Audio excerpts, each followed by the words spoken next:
Welcome to the Filming with Josh podcast. I'm your host, Joshua Milligan, and this is episode number 101. What is the name of this episode again? I don't remember.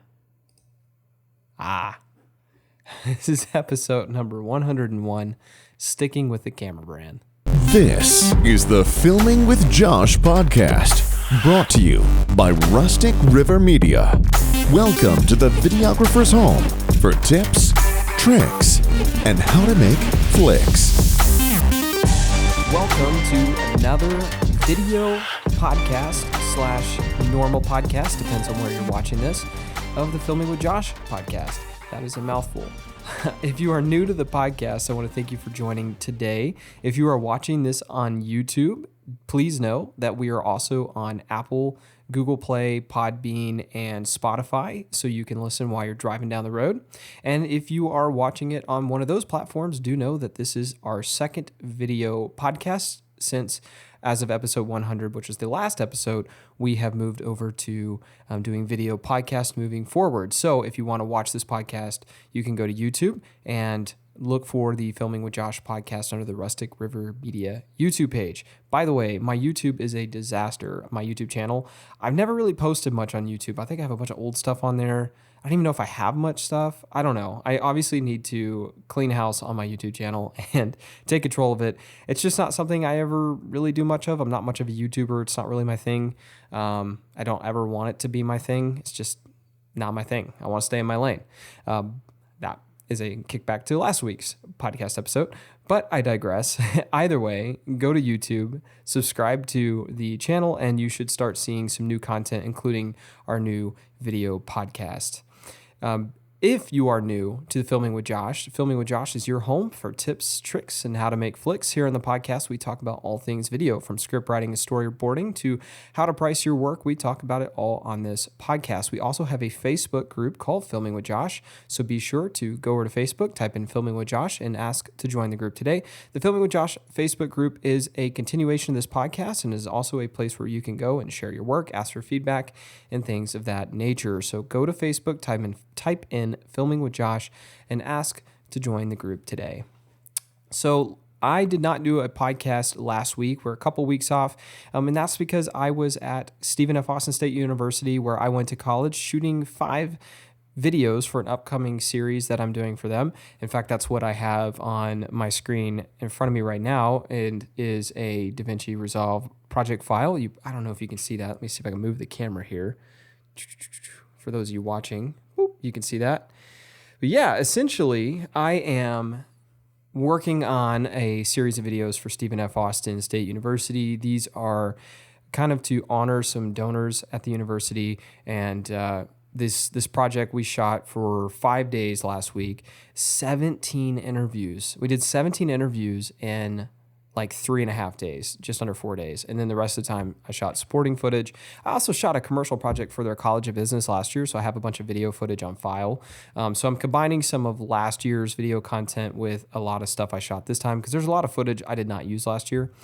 So I shot some new content, shot a whole bunch of 17 interviews, and I'm cutting it all together to make a series of videos for them. So I've been working on that, kind of getting things together for my editor right now. But I wanted to knock out a podcast over a topic that was on my mind while I was at SFA shooting this project, and that is why I believe you should stay with one camera brand. And we're going to dive into all the reasons why, but I want to start off the podcast by saying this. Even though this podcast is going to be an argument for sticking with one brand of camera, I do think it is important that you learn how to operate more than just one brand of camera. Because let's say you are a freelance DP and maybe you own a bunch of Canon gear, but you know that you're going to get hired to work for other companies, to freelance for them, and maybe they have Aries, maybe they have Reds, maybe they have Sonys that they might want you to operate. So being familiar with menus and button layouts on other cameras and other brands of cameras, I think has a value. So despite the fact that I am suggesting in this podcast that you should stick with a brand of camera, as an owner-operator, I do think having a basic level of understanding on how to operate other brands, how other brands work, does go a long way, because you never know when you might be working for someone on a freelance or contract basis and you need to operate their gear, or maybe you want to rent a different camera for a specific project. Just understanding how to operate other cameras does go a long way. But now that I got that out of the way, I want to dive into the meat of this podcast, which is why I believe you should stick with one camera brand as an owner-operator specifically. So most of you who have been following this podcast know by now I am a longtime Sony shooter. I've been a Sony shooter for over a decade. I've counted the other day, I think I've owned over the years like 32 cameras or something like that, not including like drones and GoPros and things like that, but actual cameras. I've owned, I think, 32 different models. And some of those models I've had duplicates of. Right now I have 2 Sony A1s, so that's not counting that. It's just different models. I've had 32 different cameras. I've owned a bunch of other brands of cameras outside of Sony. So I've owned, obviously, Sony, but in addition, I've had Canon, Blackmagic, Panasonic, Fujifilm. I even have had an Olympus camera once at the very beginning of my career. So I've owned a lot of different brands of cameras. I've also worked with other cameras on top of that. But out of the 32 different models that I've owned in my career, the vast majority have been within the Sony system. Now, I'll give a brief explanation as to why I shoot with Sony, but the podcast doesn't really have anything to do with a particular brand. It's just more a concept of sticking with one brand. But I'll quickly say why I shoot with Sony. I shoot with Sony because I think they have the most complete ecosystem. From the top, which is the Venice 2, all the way down to the bottom, whether you're talking about like an APS-C mirrorless camera like their A6700, Sony has a entire lineup of cameras for every person, every budget, every scenario that you could think of. And all of their cameras have the same lens mount.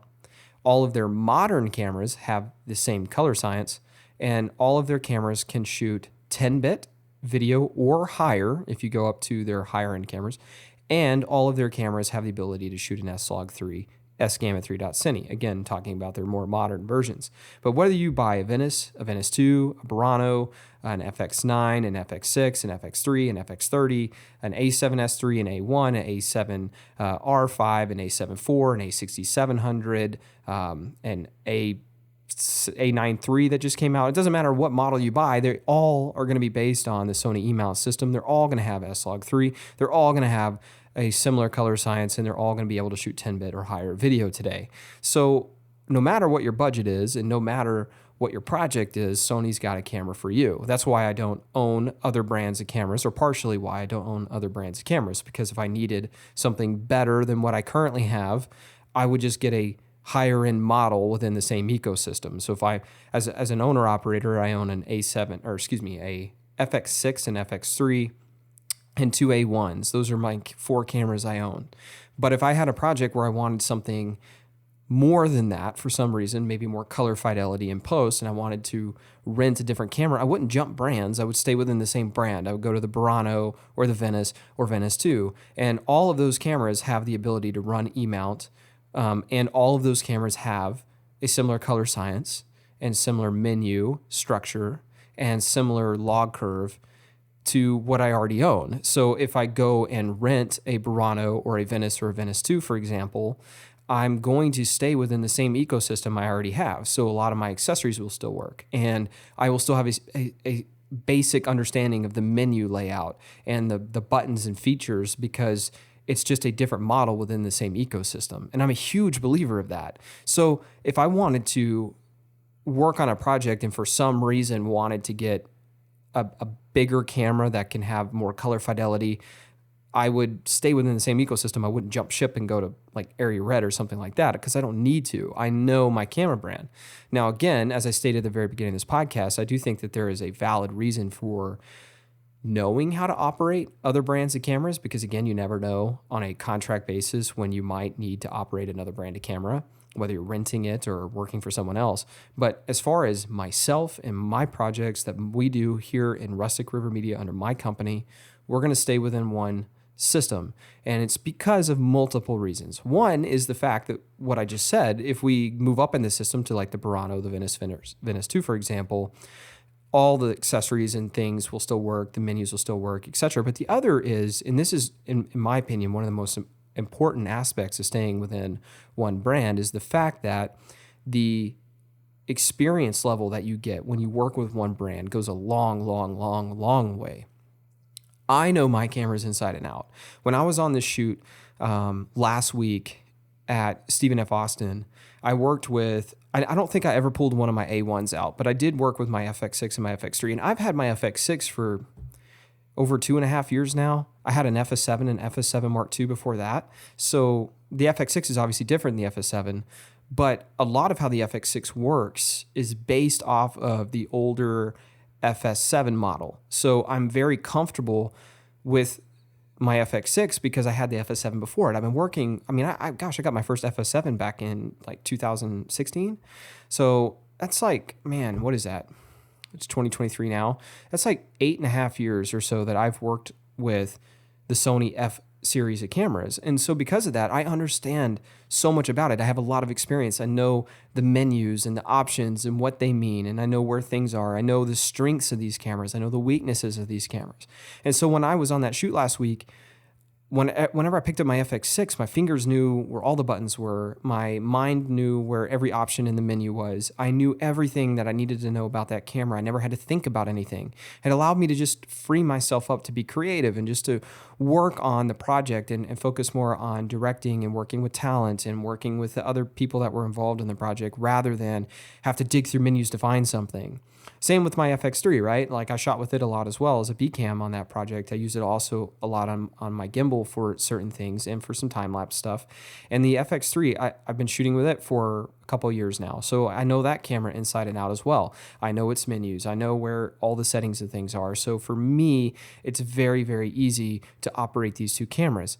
I know a lot of people that will have one brand of camera that they'll use for like their run and gun stuff, their corporate stuff. And so they'll have like maybe an FX6 for that. But then they'll go and buy something like a Red V Raptor for their commercial work or what they call their higher end work. And I don't agree with that concept. If you're working for someone else and they specifically ask you to do that, that's one thing. But as an owner operator, to me, that's a waste of time and money. To go and jump into a completely different system just to use on a different set of projects makes no sense, because honestly, your money is better spent on things like lighting and sound equipment, hiring other people for the project rather than jumping to a completely different brand of camera. I mean, if you can't get a great image out of the current cameras you have today, you're not doing something right. Like cameras today are amazing. If you grab any camera today, even the FX3 that I'm filming this on, and look, this image is fine. It's decent for what we're doing, but it could be so good. The limitation of the FX3 that I'm using to film this podcast right now is me, right? Right now, I didn't put a lot of effort into this podcast. I threw a camera up and have a blind open. That's literally all I did for this podcast episode. And so, the lighting is changing outside as the sun is moving in and out of clouds, and I'm not diffusing anything. I'm not controlling the light at all because I'm knocking this podcast out really quickly. But if the image goes and looks okay, if it doesn't look amazing, it's not the FX3, it's me. It's because I didn't take the time to diffuse the window and control the light. I just threw a camera on sticks and started filming a podcast episode.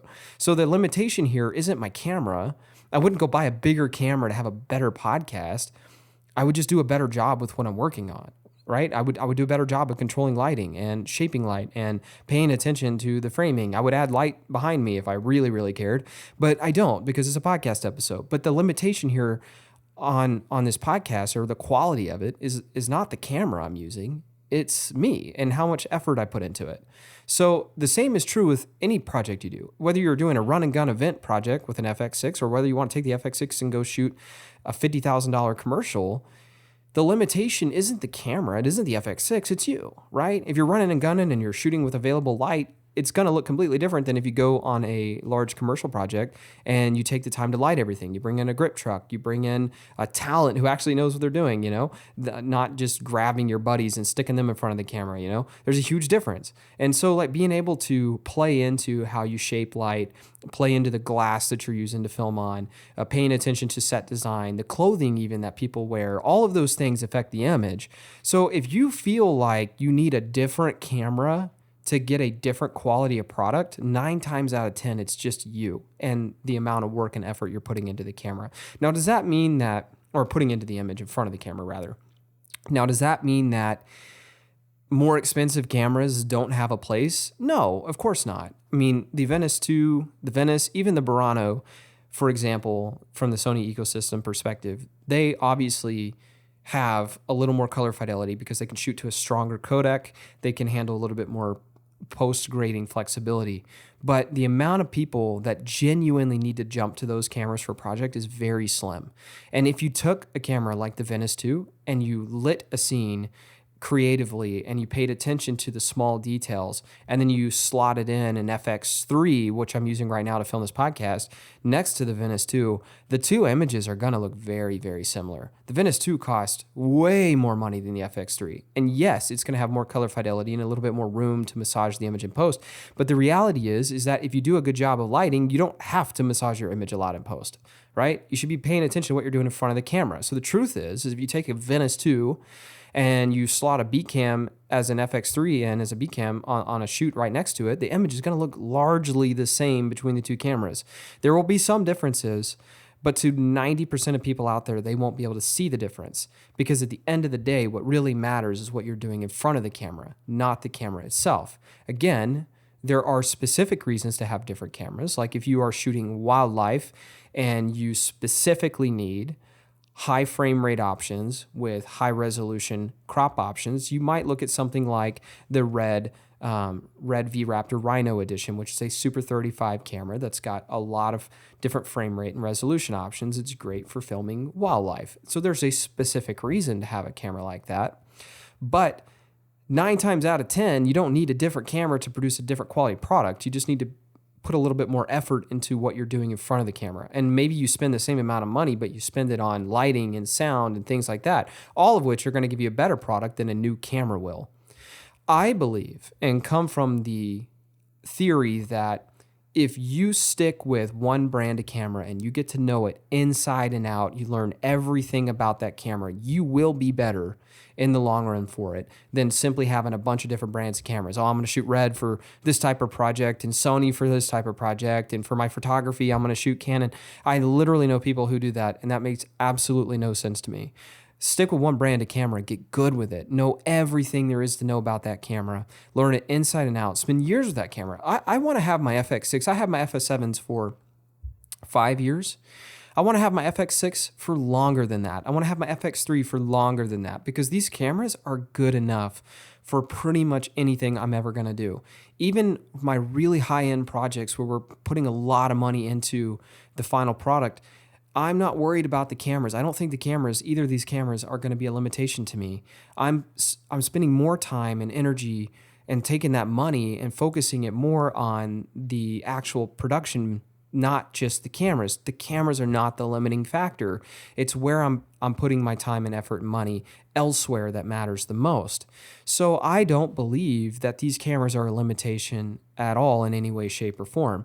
And I subscribe, again, to the theory that I'm better off by sticking with one brand of camera, running one brand of camera for many, many years because my fingers know where the buttons are, my mind knows where everything is in the menus, and I can just shoot creatively and not have to pay attention to the camera. My cameras are so fine-tuned that I literally have, if you go to the save load settings on your cameras, specifically Sony cameras, I have different presets for different situations. So like if I'm live streaming, I have a live stream preset. If I'm shooting for like anything that has to do with broadcast or anything where I don't want to shoot in log, I've got a preset for that. If I'm shooting in Cine EI, I've got which I do most of the time, I have a preset for that. And all of the settings changed on my camera based on what preset I use. But I've taken the time to dial my camera's menus in and to create these different presets. So when I show up for a job, it's like, hey, this is a live stream. Pick the live stream preset on all 4 of my cameras and they're all ready to go for live streaming.